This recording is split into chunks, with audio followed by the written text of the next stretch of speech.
su desesperación, además actuando de manera irresponsable y contradictoria, se atreven a promover acciones que invaden las facultades del Poder Legislativo, pero además violan la Constitución. Imagínense, el Poder Judicial, que tiene como encargo cuidar el apego estricto a la Constitución, a las leyes, se convierte en el más tenaz violador de la Constitución y de las leyes. Y esto lo digo porque un juez, creo que de Chiapas, ordena al Poder Legislativo, un juez, que suspenda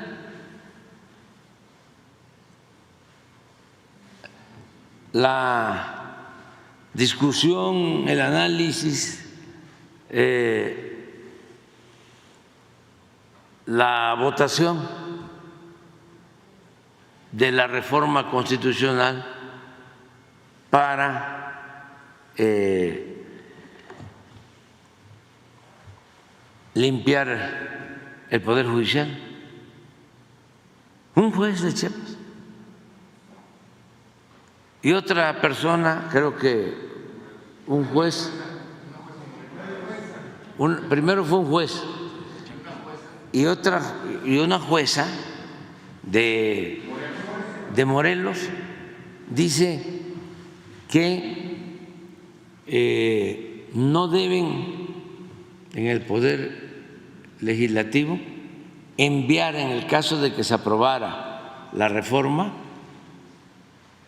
no pueden enviarla a los congresos estatales, locales, porque como se trata de una reforma constitucional, no solo se necesita la aprobación de una mayoría calificada en las dos cámaras, sino también se requiere que la mitad más uno de los congresos locales apruebe. Pero esta juez dice: no se envíe a los estados.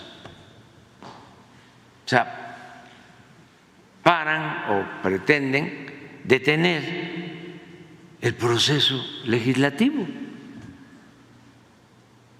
Y para los que son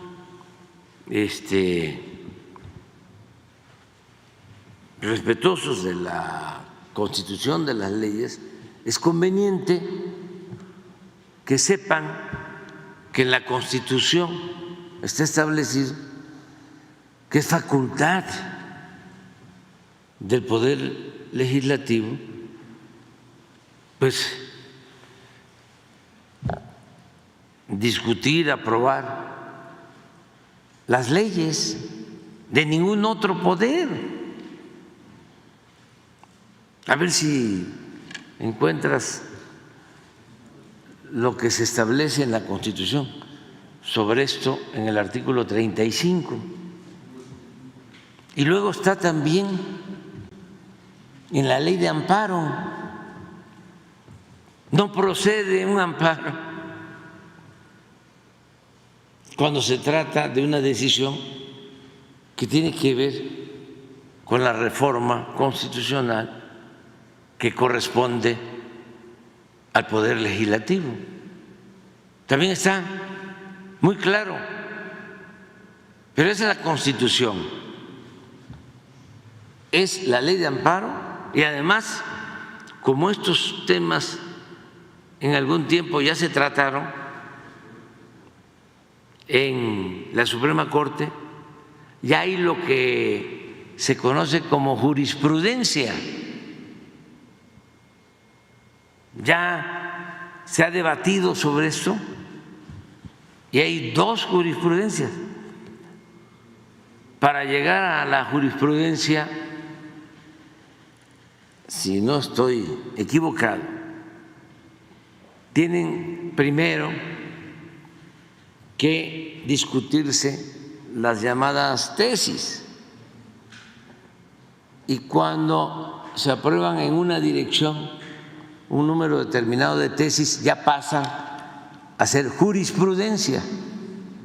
Es un proceso, y si ya está resuelto con claridad, no hace falta ninguna interpretación en la Constitución, en la ley de amparo y en las jurisprudencias del Poder Judicial.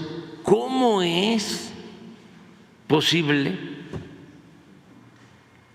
que quieran detener el proceso legislativo?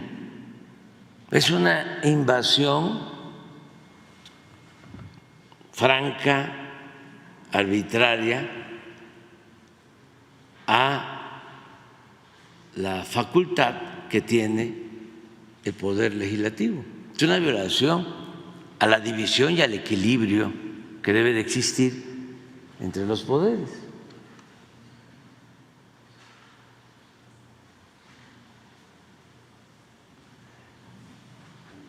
La presente Constitución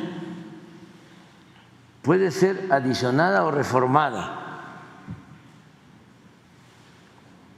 Para que las adiciones o reformas lleguen a ser parte de la misma, se requiere que el Congreso de la Unión, por el voto de las 2/3 partes de los individuos presentes, mayoría calificada, acuerden las reformas o adiciones y que éstas sean aprobadas por la mayoría de las legislaturas de los estados y de la Ciudad de México.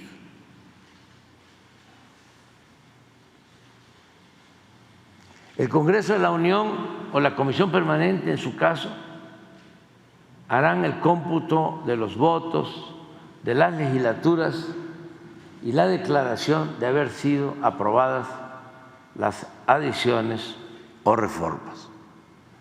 Pero hay algo que tiene que ver, no sé,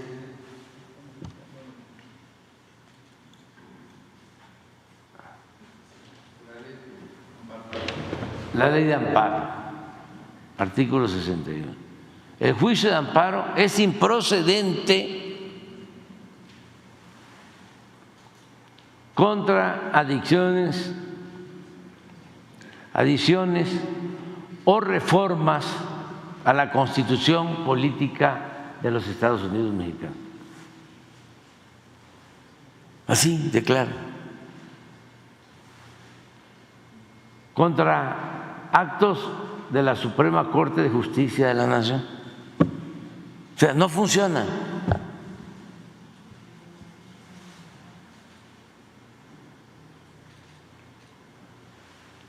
El juicio de amparo. ¿Qué es lo que están haciendo estos jueces? Y existen, además, como comentaba, las tesis y las jurisprudencias sobre el mismo tema.